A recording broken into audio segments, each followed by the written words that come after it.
Matapang ka? Ha? Papalag ka na?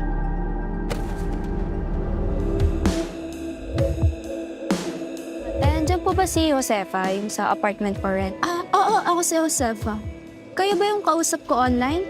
Maayos tsaka malinis na yung apartment. May mga gamit na rin pala. Pagtira nyo na lang. Parang ang daming lalaking labas-pasok dito sa unit na to. Di-school program kami ngayon. So, baka gabi na ako makauwi.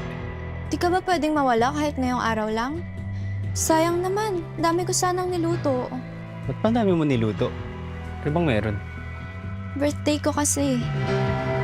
Nung hayop na yun. Sinabi ko naman birthday ko. Umalis pa din. Alam mo, total birthday mo naman.